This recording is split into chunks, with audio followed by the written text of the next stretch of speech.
الحمدللہ والصلاة والسلام علی رسول اللہ۔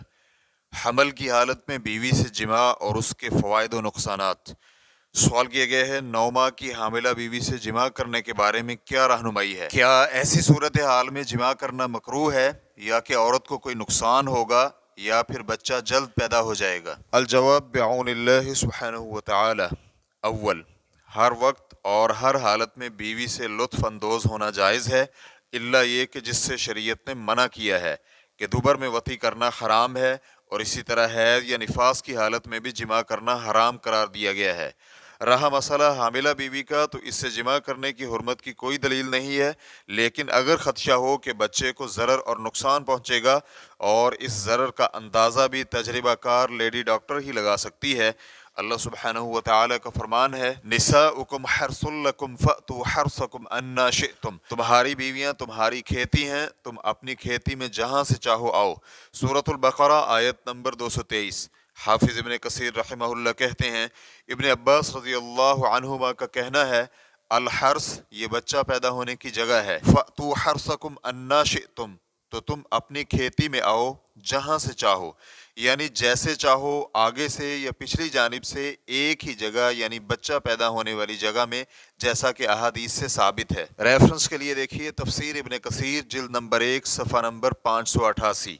مستقل فتویٰ کمیٹی کے علماء کرام سے سوال کیا گیا، حمل کے عرصہ میں خاوند کے لیے بیوی سے کب جماع سے اجتناب کرنا واجب ہوتا ہے، اور کیا خاص کر حمل کے پہلے 3 ماہ کے دوران بیوی سے جماع کرنے سے بچے کے لیے نقصان دہ ہیں؟ تو کمیٹی کے علماء کا جواب تھا، جب حمل کو ضرر اور نقصان نہ ہو تو حاملہ عورت سے جماع کرنے میں کوئی حرج نہیں، لیکن حائضہ عورت سے جماع کرنا ممنوع ہے، کیونکہ اللہ سبحانہ وتعالی کا فرمان ہے، فَاعْتَزِلُوا النِّسَاءَ فِي الْمَحِيضِ وَلَا تَقْرَبُوهُنَّ حَتَّى يَطْهُرْنَ فَإِذَا تَطَهَّرْنَ فَأْتُوهُنَّ مِنْ حَيْثُ أَمَرَكُمُ اللَّهُ، اور آپ سے حیض کے بارے میں دریافت کرتے ہیں، آپ انہیں کہہ دیجئے کہ حیض کی حالت میں عورتوں سے علیحدہ رہو، اور ان کے پاک ہونے تک ان کے قریب مت جاؤ، جب وہ پاک صاف ہو جائیں تو پھر جہاں سے اللہ سبحانہ وتعالی نے حکم دیا ہے وہیں سے ان کے پاس آؤ، یقیناً اللہ سبحانہ وتعالی توبہ کرنے والوں اور پاک صاف رہنے والوں سے محبت کرتا ہے۔ سورۃ البقرہ آیت نمبر 222۔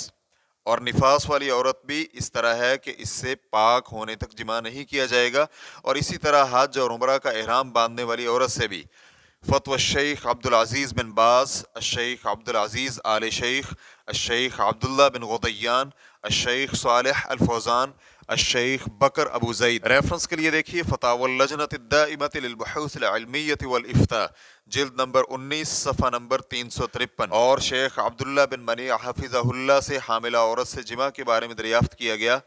تو ان کا جواب تھا، شریعت اسلامیہ میں حاملہ عورت سے خاوند کا جماع کرنا ممنوع نہیں ہے، بلکہ یہ نہیں تو حیض اور نفاس والی عورت کے ساتھ خاص ہے، لیکن اگر تجربہ کار ڈاکٹر کسی خاص حالت کی بنا پر یہ فیصلہ کریں کہ اس سے جماع کرنا اس کی صحت کے لیے نقصان دہ ہے، تو یہ حالت خاص ہے، اس پر قیاس نہیں کیا جائے گا۔ ریفرنس کے لیے دیکھیے فتاوی و بحوث الشیخ عبداللہ بن منی جلد نمبر 4 صفحہ نمبر 228۔